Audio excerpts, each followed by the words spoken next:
Aurore, je suis ravie de te retrouver pour un moment Wine O'Clock ensemble. Ça fait plaisir, vraiment très plaisir de te voir. Alors, on sait qu'en France, il existe énormément d'appellations. Plus de 300, je pense, si je ne me trompe pas. Mais parmi ces 300, il y en a évidemment qu'on connaît tous très certainement. Et puis plein d'autres, évidemment, à découvrir et qu'on connaît beaucoup moins. Et il y en a une, parmi ce florilège d'appellations, que tu aimerais nous faire découvrir. Oui. Alors aujourd'hui, je voudrais t'emmener à Grignan-les-Adémars. D'accord. Ça te parle? Pas du tout. Pas du tout, ok. Donc Grignan-les-Adémars, on est situé dans la vallée du Rhône. La vallée du Rhône, on le sait, on a des grands noms que tout le monde connaît bien. Au nord, on peut parler de Condrieu, de la Côte-Rôtie, on va parler de Cornas aussi, de Crozes-Hermitage. Oui. Au sud, on pourrait parler de Vaqueras, de Gigondas, de Rasteau, qui est aussi une petite appellation, du Ventoux. Oui. Et à côté de tout ça, on a cette petite appellation de Grignan-les-Adémars. Alors c'est tout petit, hein. Pour te situer un petit peu ça, on est entre Montélimar et Valence, et on est en fait juste au nord de la Provence. Okay. À la limite nord de la Provence. Donc c'est une appellation qui fait 1960 hectares, qui est située en Drôme provençal, comme on appelle cette région. La Drôme provençale, c'est un peu, pour rêver un petit peu, c'est les champs de lavande, c'est les chênes truffiers, c'est les oliviers, voilà, tous ces paysages de Provence que l'on connaît tous et qui donnent envie, qui représentent un petit peu la Provence. D'accord. Et quelles sont les particularités de cette appellation? Est-ce qu'on va retrouver par exemple des cépages particuliers? Alors les cépages, oui. Les cépages, on va rester sur des cépages qui vont être assez classiques de la vallée du Rhône, dans le sens où pour des cépages rouges, on va rester sur du Carignan, du Cinsault, du Grenache, de la Syrah. Sur le blanc, on va être plutôt sur du Viognier, du Grenache blanc, de la Marsanne, de la Roussanne.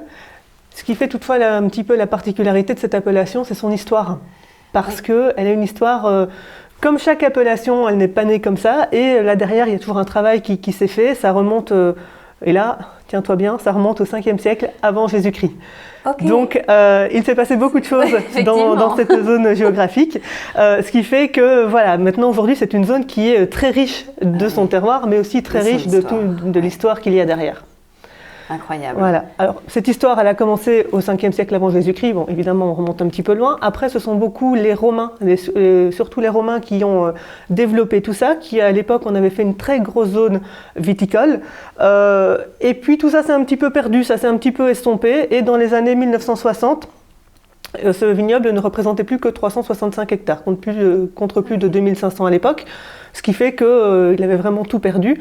Mais il y a eu une nouvelle génération de vignerons qui s'est battue pour relever tout ça et pour la redynamiser correctement.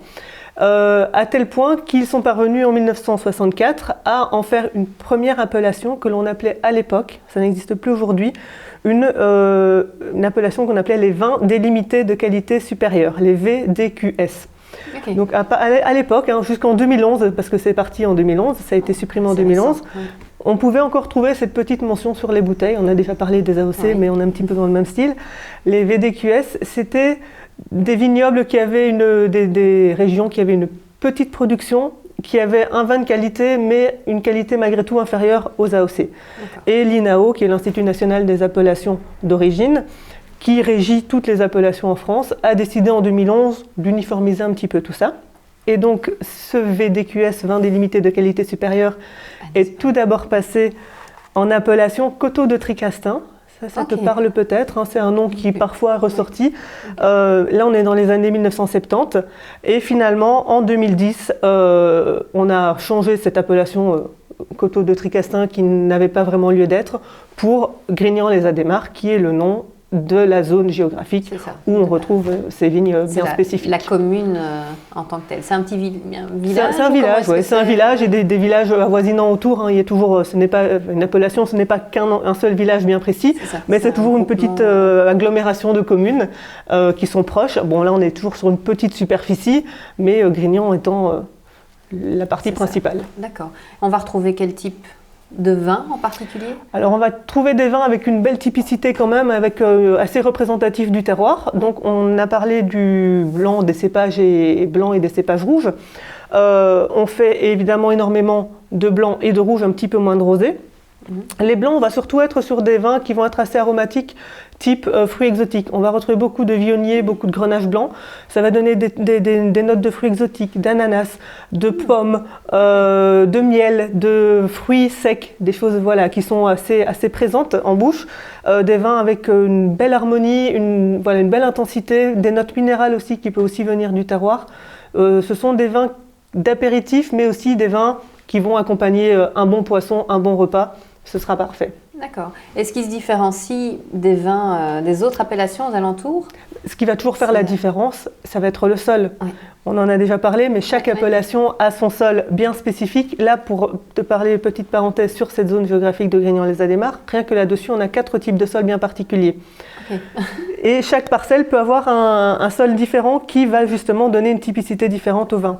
On a par exemple des galets roulés qui, eux, sont drainés qui ont été, alors à l'époque, mais qui ont été drainés par le Rhône, qui ont été charriés par le Rhône et polis par le Rhône, ce qui permet de donner une certaine richesse aromatique à notre vin. On a aussi des vignobles qui sont plus en terrasse, donc un petit peu plus en hauteur. On va être entre 100 et 150 mètres d'altitude. Ça va aussi donner un petit peu plus de rondeur, un petit peu plus de puissance à notre vin. On pourrait aussi avoir des sols qui sont être un petit peu plus argileux, caillouteux. Là, ça donne des vins un petit peu plus rudes. Et acide, un petit peu plus acide aussi, ouais, un petit peu plus tendu, un peu plus ferme en bouche. Et puis après, on a une petite partie qui est un peu située en bordure du Rhône et qui là va donner un petit peu plus de souplesse, un petit peu plus d'élégance. Un peu plus léger peut-être aussi. Voilà, ouais. Donc tout ça influence... Donc, rien que sur cette appellation-là, on peut s'attendre à trouver... Voilà, un large panel de vins. Des vins tout à fait différents. On parlait des blancs et sur les rouges, on va aussi avoir des rouges assez typiques, assez de caractère. Alors on est toujours dans la vallée du Rhône, on a toujours beaucoup de syrah. On va toujours retrouver ces notes un petit peu épicées de poivre, de vanille, de cannelle, de fruits rouges, de fruits noirs, de fruits écrasés. Mais toujours tout ça avec une belle matière en bouche, une belle complexité, une belle structure aussi. Alors là, c'est un petit peu les caractéristiques des vins de la vallée du Rhône, mais justement, le sol, là aussi, fera la différence. C'est ça. Eh bien, il me tarde de découvrir et de pouvoir déguster un de ces vins, donc de cette appellation Grignan-les-Adémars. Merci beaucoup, Aurore, pour cette belle découverte. Merci Céline.